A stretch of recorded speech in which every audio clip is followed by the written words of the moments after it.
Assalamualaikum warahmatullahi wabarakatuh. Jumpa lagi di channel saya Zuma Herbal. Apa kabar teman-teman? Semoga kalian semuanya diberi kesehatan, kesuksesan, dan sehat terus, gula darah normal terus. Kali ini saya akan membahas makanan apa saja yang bagus untuk orang yang ingin sembuh dari diabetes. Ini berdasarkan pengalaman pribadi saya. Jadi saya itu alhamdulillah jarang sekali minum herbal, nggak tiap hari karena makanan selalu saya jaga. Jadi saya nomor 1 adalah menjaga makanan.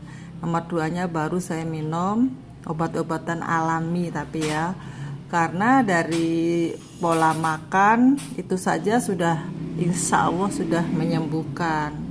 Apalagi dengan ditambahin herbal, berarti ya malah 100% gitu loh. Jadi teman-teman yang kalian sedang sakit diabetes, gak usah takut, gak usah stres, gak usah komplain kepada Allah, emang itu udah qadar ya. Nah kita harus berusaha bagaimana supaya sembuh. Nah ini teman-teman, buah yang bagus untuk orang diabetes, sebaiknya pagi hari itu kalian bangun tidur minum jamu dulu. Jamunya apa? Nih saya kasih tahu ya. Jamunya ini gampang banget. Ini bagi diabetes yang masih rendah seperti saya, 275 awalnya saya ketahuannya. Langsung ketahuan, langsung saya rawat. Pola makan dan herbal. Tapi kalau yang sudah terlanjur tinggi, ada yang 900, 600. Nah, itu beda lagi ya penanganannya ya teman-teman. Kalian harus konsultasi kepada ahlinya. Periksa kepada dokter tentunya ya, ke lab. Nah ini adalah jamunya. Ini jamunya ini hanyalah bumbu dapur yang ada di dapur kalian, yang setiap hari kalian masak. Buat bumbu ikan, buat sayur asem, buat pepes itu ya. Ini adalah kunyit. Tuh, kunyit 2 jari, potong-potong. Kemudian daun salam ada 5 lembar. Kemudian kalian rebus, dan itu minum. Sehari 4 kali, 5 kali gak apa-apa. Ini juga bagus untuk darah tinggi ya teman-teman. Apabila kalian sudah parah banget, kalian harus konsultasi dengan herbalis yang terpercaya. Lihat di deskripsi saya nomornya ya. Kemudian pagi hari itu yang bagus itu kalian sarapannya itu buah alpukat sama biji rami. Diapain biji rami terserah, mau dibubur boleh, dibikin susu boleh, dimakan begitu saja, tapi harus dimasak ya. Misalnya nggak punya bagaimana Bu? Kalau nggak punya ya udah buah aja gitu. Nah ini sekitar jam 8 ya sarapan ini kalau saya ya, tapi terserah kalian mau jam berapa itu terserah. Nanti per 3 jam lagi saya biasanya lapar. Nah baru makan telur direbus atau dikukus. Kemudian makan siangnya saya pakai nasi shirataki, nasi yang rendah karbo. Itu banyak dijual di mana-mana, kalian bisa cari. Kalau nggak punya nasi itu ya sudah, kalian bisa makan sayur mayur aja dengan protein dari ikan laut, itu yang bagus ya teman-teman ya. Kalau orang diabetes itu biasanya kadang-kadang ada komplikasi ginjal kurang bagus, batuk empedu. Nah itu kalian bisa konsumsi ikan laut saja, telur dan sayur mayur yang rendah purin ya. Kemudian malamnya ya sama kayak gitu. Pengen lebih jelasnya kalian bisa konsultasi ke ahlinya ya. Oh ya teman-teman, kemudian ada lagi buah yang bagus untuk orang yang diabetes. Karena dia itu rendah gula, rendah karbo. Jadi jangan salah ya teman-teman ya.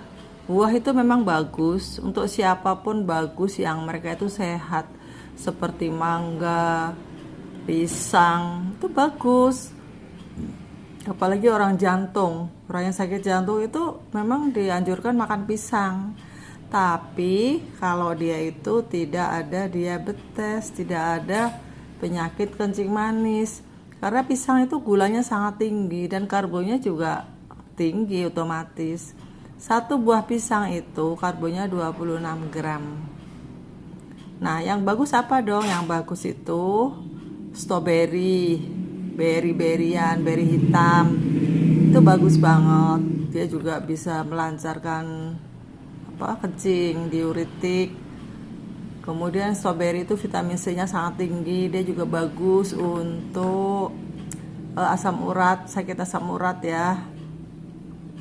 Dan buah apalagi yang bagus, yaitu buah belimbing, boleh. Semangka terbatas ya. Jadi yang manis-manis itu terbatas ya. Sekali makan tuh kira-kira 100 gram gitu ya untuk orang diabetes. Kemudian apalagi buah lagi yang bagus untuk orang diabetes yaitu bengkoang. Bengkoang itu juga terbatas ya, 100 gram saja. Kemudian pir juga bagus, mengandung air banyak, kandungan airnya banyak. Jadi tapi tetap ya dia manis, banyak gulanya. Jadi kalian harus membatasi. Jadi sebenarnya banyak yang bisa kita makan tuh. Yang penting kita itu bisa pilih-pilih ya. Saya tuh sangat sedih kalau ada seorang teman sakit diabetes tuh sampai gulanya tuh 600 dan dia itu nggak tahu cara berdiet. Itu saya sedih banget. Saya ingin banget menolong mereka itu, mengajari gitu loh. Jadi dia itu gulanya udah 600. Tapi ngeyel kalau kasih tahu tuh nggak percaya gitu. Terus lama-lama matanya itu burem, akhirnya terkena kebutaan akibat gula yang tinggi. Kemudian kakinya itu sakit, itu karena saking tingginya gula dan itu ada kerusakan di saraf-saraf. Terus dia itu ngantuk, lemes itu ya, karena dia masih tetap makan nasi.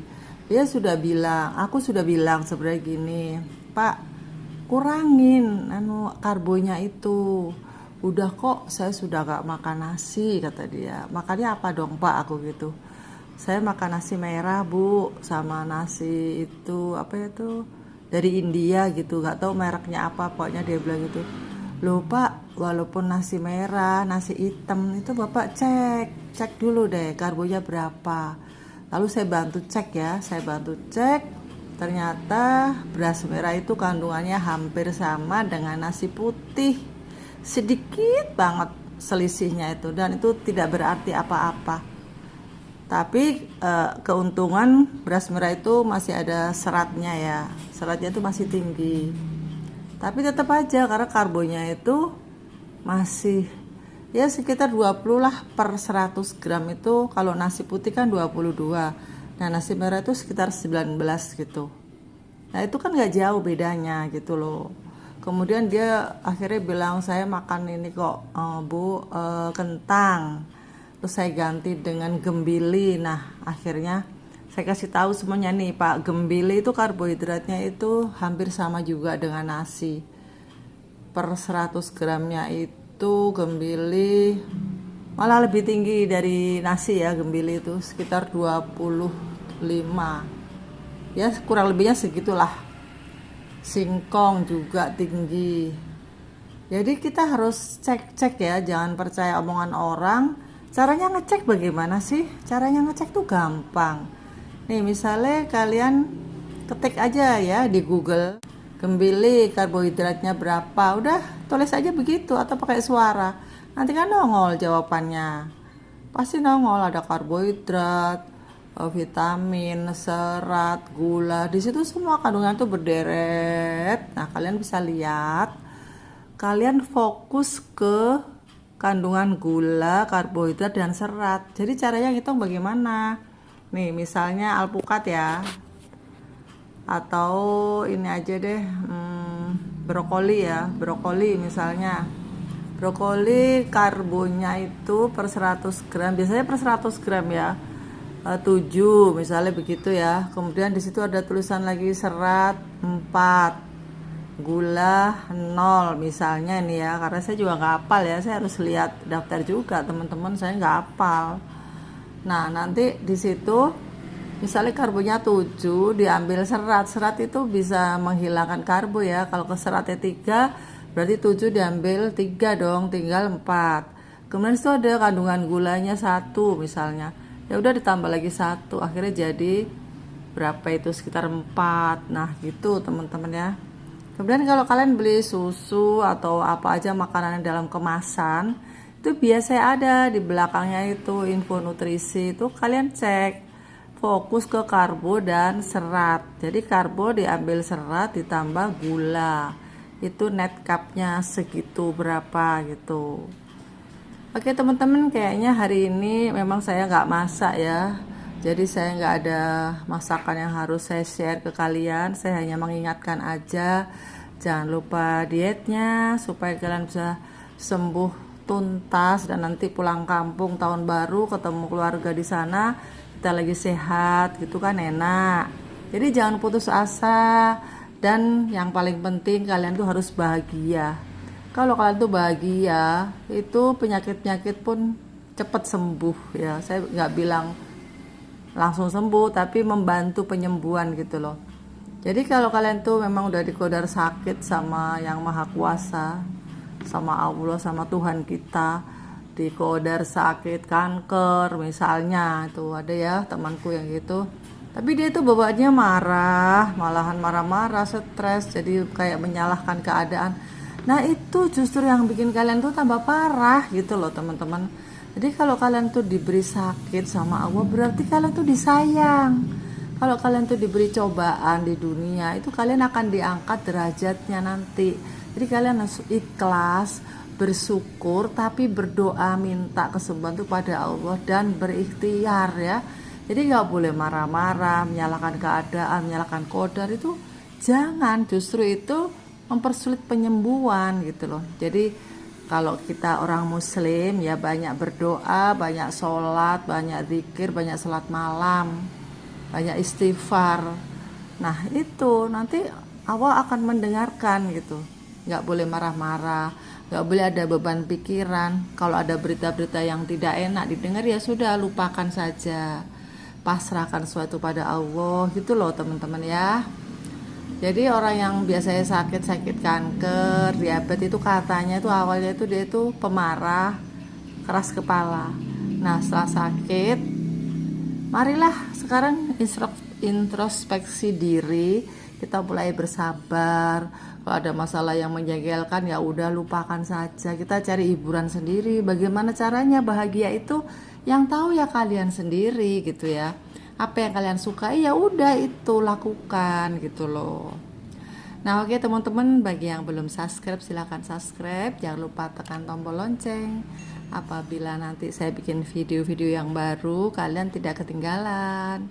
Sampai jumpa.